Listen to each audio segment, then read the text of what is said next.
Olá, ouvintes, sejam bem-vindos ao C2Cast, Crédito e Inovação.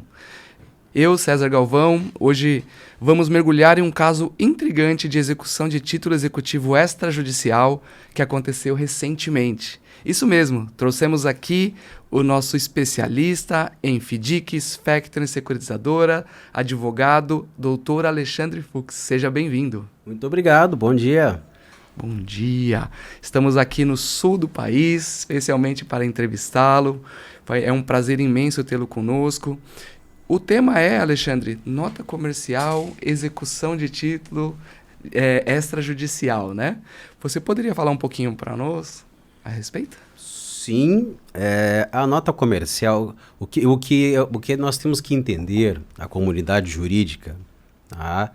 É um pouco complicado isso, mas desde 2002, né, quando veio o novo Código Civil, esse Código Civil ele misturou diversos institutos, né, e nós tivemos aí, desde então, uma carência nos bancos acadêmicos do estudo da cadeira de títulos de crédito, especificamente de títulos de crédito. Então, no Brasil, existe uma grande confusão entre diversos tipos de títulos de crédito e para que eles servem. Eu fui professor no MBA, né, focado em Factoring, FDICs e securitizadoras, e a cada edição do MBA, nós aumentávamos o volume, o número de horas-aula sobre títulos de crédito, certo? A nota comercial, ela veio, né, ela não veio para substituir, tá? E muito menos ela é um outro título de crédito. Ela é uma nota comercial, certo? A lei, ela é extremamente clara.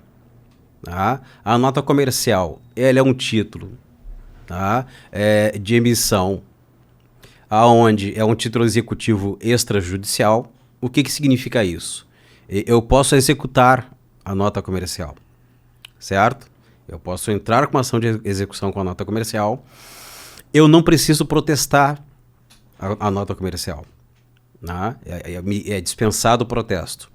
Eu posso transferir, posso endossar essa nota comercial, né? Eu emito essa nota comercial, lembrando, né, que ela só existe no formato escritural, não existe em formato físico. Isso aqui é uma nota comercial física, não existe. Ela é no formato escritural,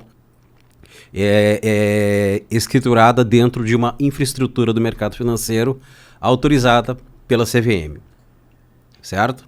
Então, quando ela veio, muito se tinha de receio da executividade da nota. Né? Porque tem até um ditado, um dizer de um amigo nosso que fala que o brasileiro ele acredita, né, em portaria e crachá, mas ele não acredita na Constituição nem na lei.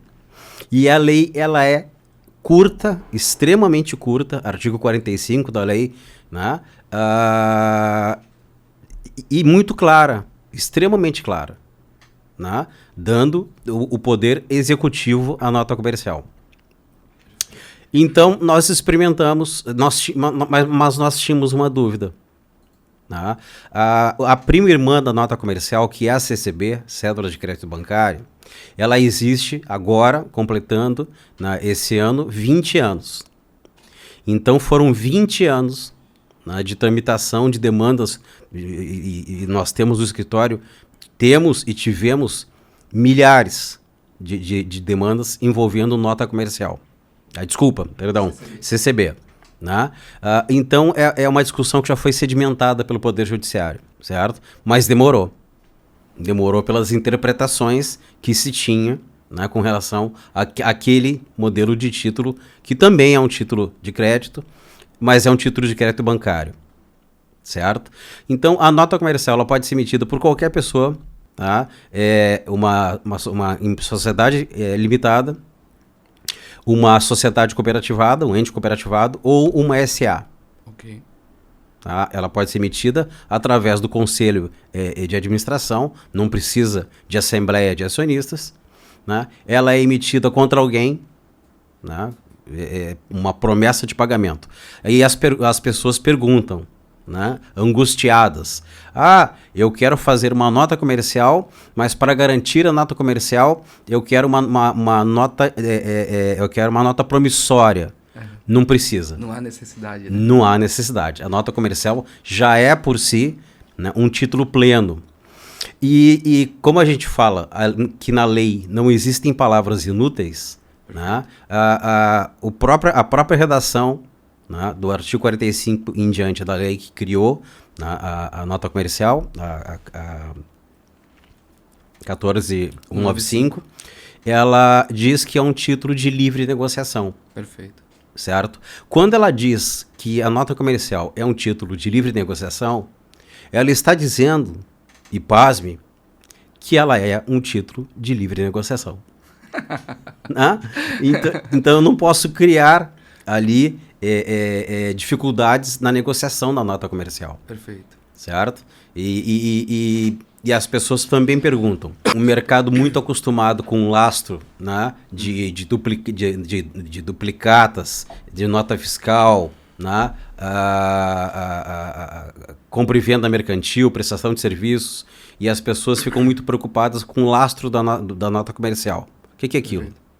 O lastro é a própria atividade, né, e a promessa do emissor da nota, né, dizendo: pagarei por essa nota comercial X mil reais no prazo de X dias ou X meses, né? E ela permite agregar parcelas. Perfeito. Ela permite agregar remuneração, né? Mensal, semestral, trimestral, sem problema algum. Okay. E aquele grande receio que a comunidade tem, né? Que não existe razão de ser, porque está na lei. Né? Nós precisamos aprender a ler a lei. Ela é de vencimento antecipado, caso não seja cumprida alguma obrigação que esteja dentro da nota. Perfeito. Então, se eu tenho uma nota, por exemplo, emitida em 12 parcelas, mas o cliente na segunda, na terceira parcela, ele não efetuou o pagamento, eu considero que a nota inteira já está vencida. Vencimento antecipado da nota, e já posso entrar com a ação de execução da nota sem a necessidade de protesto. Perfeito, perfeito. Muito bom. Quando você fala, né, Alexandre, da livre negociação, acho que a grande dúvida é, mas qual taxa de juros eu posso cobrar, né? Quanto que taxa que eu uso, né? Ou seja, tem um limite, né? Porque tem aquela questão da lei da usura, né? Poderia falar um pouquinho sobre isso? Claro, nós temos aí uma enxurrada de leis, como eu falei, nos últimos tempos, né? O grande receio era que taxa de juros, porque a lei ela silencia. Se nós formos pegar a Lei Complementar 167, que criou a empresa simples de crédito, lá ela fala, né, que dentro de um contrato da empresa simples de crédito, a taxa de juros ela é livremente contratada. Já na lei que trata da nota comercial, ela silencia com relação à taxa de juros. Então ficou aquele receio, aquele vazio, aquele temor, porque nós não sabemos, no Brasil, lamentavelmente, sou advogado já há 30 anos, lamentavelmente nós temos uma insegurança jurídica muito grande. Perfeito. Né? O que é para o juiz A não é para o juiz B, e não é incomum que nós tenhamos numa mesma semana, no mesmo tribunal, decisões contrárias, divergentes, envolvendo casos similares. É muito comum. Então ficou o vazio com relação aos juros. Bom, agora, se eu não me engano, no dia 28, se eu não me engano, de julho, foi editada a Lei 14.905, certo? Que ela revogou a lei Getuliana, o decreto Getúlio Vargas, né, que é a lei da usura, e permitiu a livre contratação de juros entre pessoas jurídicas. Perfeito. Isso foi um grande alívio, né, para toda aquela comunidade que ainda tinha receio se na nota comercial haveria ou não a limitação de juros pela lei da usura.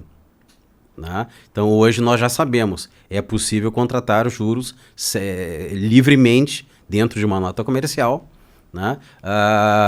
Inclusive, esse processo específico, a gente não pode entrar aí em questões mais pessoais do processo, mas nesse processo específico, que foi trazido aí a estudo, a taxa é uma taxa de 1,9. Perfeito.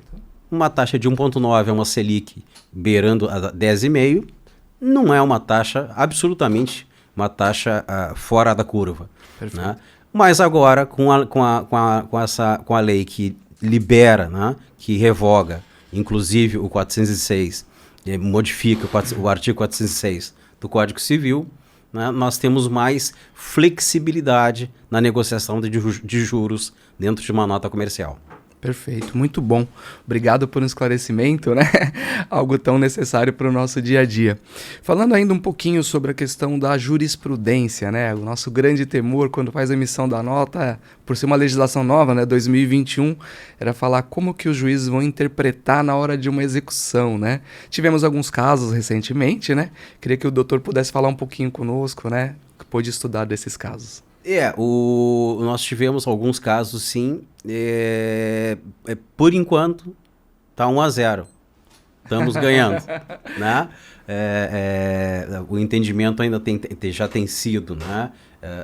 Pela validade da nota, certo? Não se entrou ainda na questão de juros. E acredito que agora, com a nova lei, não entraremos. Sim. Né? Porque a jurisprudência, por melhor que seja, né? Existe uma frase num voto dado pelo ministro Humberto Gomes de Barros, já falecido, né? Do qual eu tive o prazer de recebê-lo na minha casa, dentro de um evento que nós tivemos.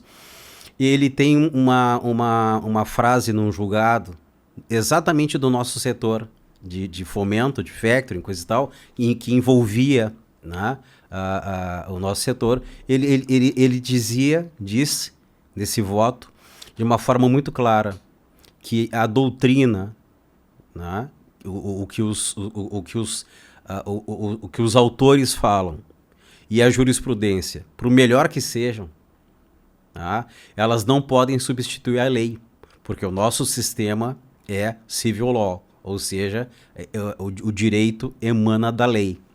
Certo? Se a lei me libera a contratação de juros, né, ela libera a contratação de juros. Eu posso contratar a taxa de juros que eu bem entender. Bom, calma, não é bem assim. Eu brinco muito que bom senso e cancha de galinha, né, só faz mal para a galinha. Né? Isso não significa que eu possa contratar taxas de juros escorchantes. Sim. Porque, com certeza, essas taxas de juros muito acima da Selic, e nós vivenciamos e temos casos no escritório, assim, de clientes que cobram taxas de juros fora da curva, completamente fora da curva. É óbvio que, nesses casos, o judiciário vai corrigir, né, essas distorções de taxas aí, 15% ao mês, uma Selic de 10 e alguma coisa, 15% ao mês, é completamente fora da curva. Né? Mas estamos construindo uma jurisprudência e me parece que estamos indo para o lado favorável, né, à nota comercial, né, com uma compreensão melhor.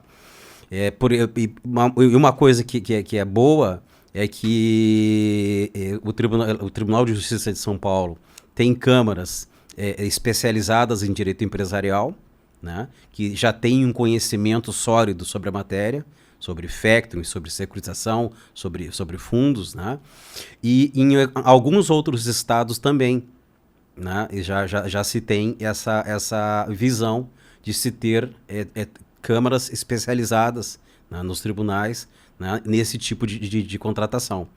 Santa Catarina, nós temos, desde o início, varas que a gente chama de varas de direito bancário, né, que são especializadas no direito bancário.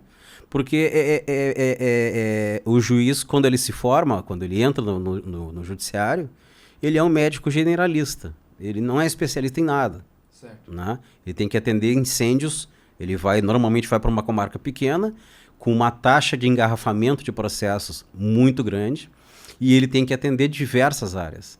Né? E ao longo da carreira dele, ele acaba se especializando e indo para varas, e depois no tribunal, né?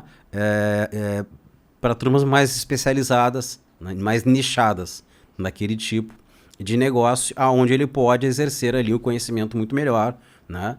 Do título de crédito que ele está manobrando, em especial, no nosso caso, a nota comercial. Perfeito. O doutor citou o Tribunal de Justiça de São Paulo, né? Agora, eu tive lendo um pouco uma decisão judicial recente, foi de dezembro agora de 2023, que tem um processo justamente de uma nota comercial, né? Onde o investidor estava cobrando, né, o emissor da nota pelo não pagamento das PMTs, né?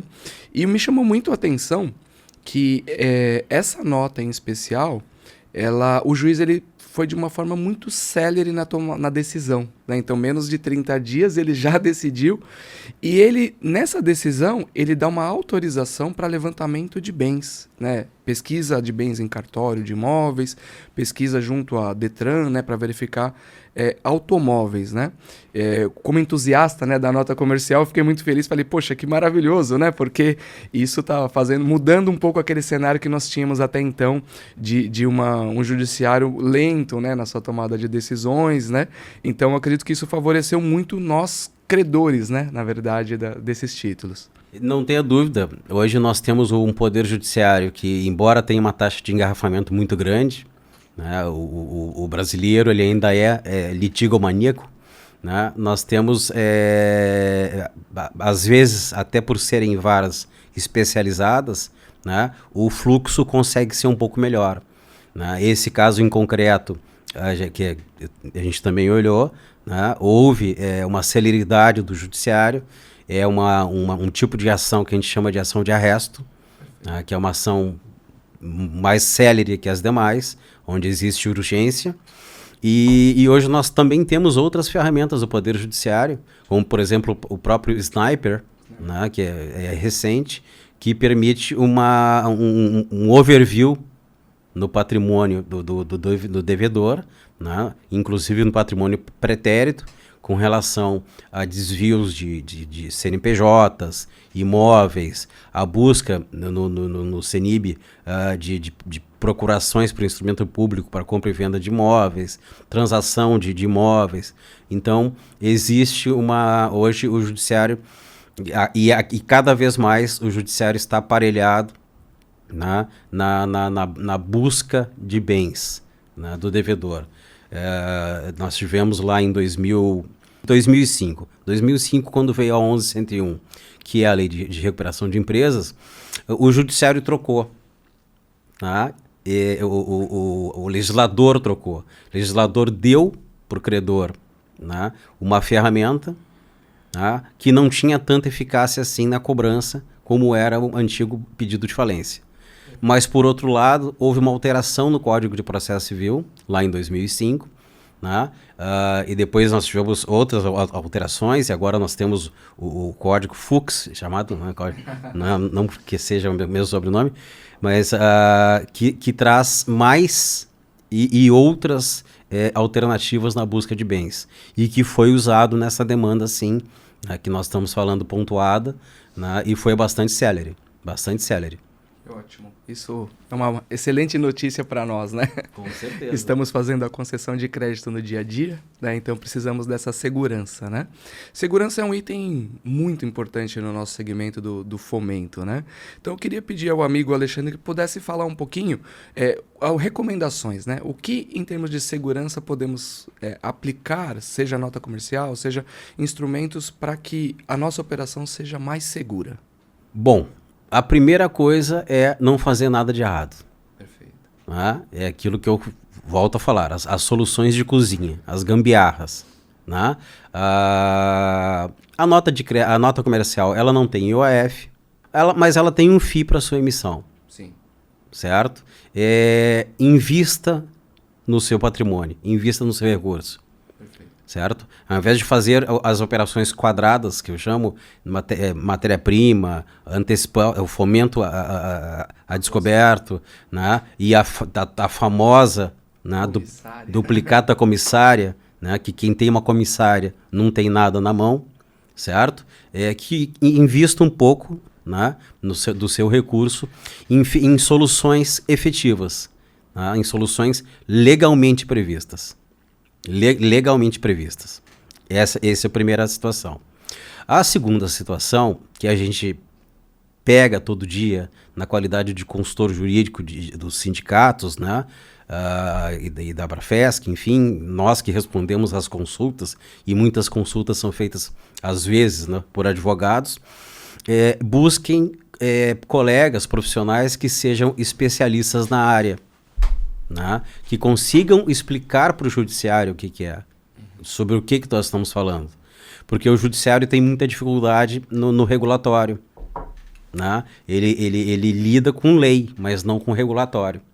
Né? Então nós precisamos de especialistas que consigam explicar para o judiciário do que nós estamos falando.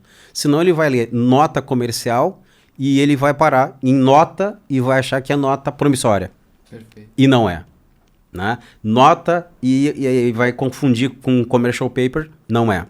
Né? É uma nota comercial. Então, para investir nessa segurança, né, invistam também num jurídico qualificado que consiga explicar para o judiciário exatamente aquilo que foi feito. Né?